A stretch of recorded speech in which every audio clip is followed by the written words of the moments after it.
গরম ভাতের সাথে ভাপা ডিম রান্না থাকলে আর কিছুই লাগে না।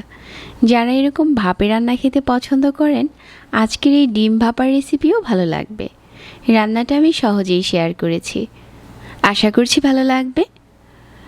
ভাপে ডিম রান্নার জন্য আমি এখানে 6টা ডিম নিয়েছি।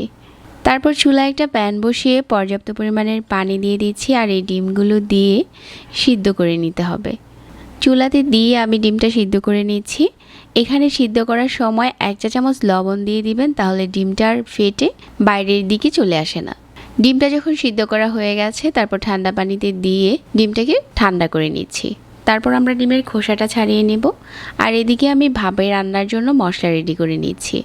নিয়ে নিচ্ছি 1/4 চা চামচ মরিচের গুঁড়া আর 1/4 চা চামচ ধনিয়ার গুঁড়া, 2 টেবিল চামচ নিয়েছি পেঁয়াজ বাটা আর 2 টেবিল চামচ সরিষা বাটা, 1 টেবিল চামচ নিয়েছি পোস্তদানা বাটা, পরিমাণ মতো লবণ আর 4টার মতো কাঁচামরিচ, আর এখানে 2 টেবিল চামচ নিয়ে নিচ্ছি সরিষার তেল। এখন এই মশলাটা খুব ভালো করে মিশিয়ে নিচ্ছি। মশলাটা যখন মেশানো হয়ে যাবে, তারপর এখানে অল্প করে পানি দিয়ে দিচ্ছি। প্রথমে আমি এখানে 1/2 কাপ পানির মতো দিয়েছি। এই মশলাটার সাথে নেড়ে চেড়ে মিশিয়ে নিচ্ছি। এখন মশলাটা একটা সাইডে রেখে দিচ্ছি। আর যে ডিমটা সিদ্ধ করে রেখেছিলাম আগে থেকে, ডিমটা এখন খোসা ছাড়িয়ে উপরে ছুরি দিয়ে একটু দাগ কেটে দিচ্ছি।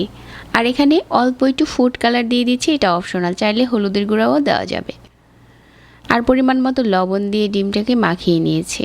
চুলায় প্যানে 1 চা চামচ সরিষার তেল দিয়ে এই ডিমটা কিছুক্ষণ ভেজে নিচ্ছি। অনেকটা সময় ধরে ভাজতে হবে না, অল্প আছে কিছুক্ষণ ভেজে নিলেই হয়ে যাবে। ডিমটা ভাজা হয়ে গেছে।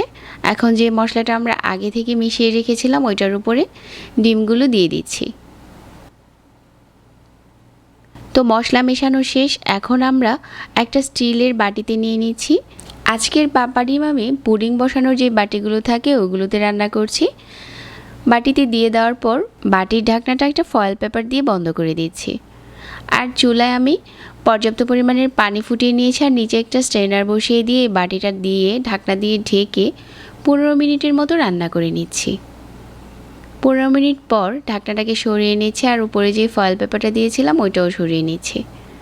এখন আমাদের ভাপে ডিম রান্না করা শেষ। এই ভাপা ডিম রান্নাটা খেতে দারুণ হয়েছে। আপনারা চাইলে এই ভাপে ডিমটা স্টিলের কোনো বাটিতেও রান্না করতে পারেন। আর কারো হাতের কাছে ফয়েল পেপার না থাকলে কোনো সমস্যা নেই, যে কোনো ঢাকনা দিয়ে ঢেকে দিতে পারবেন। আশা করছি আজকের এই ভাপা ডিম রান্নাও সবার কাছে ভালো লেগেছে। সবাইকে আবারও ধন্যবাদ জানিয়ে আজকে এখানেই বিদায় নিচ্ছি। আল্লাহ হাফেজ।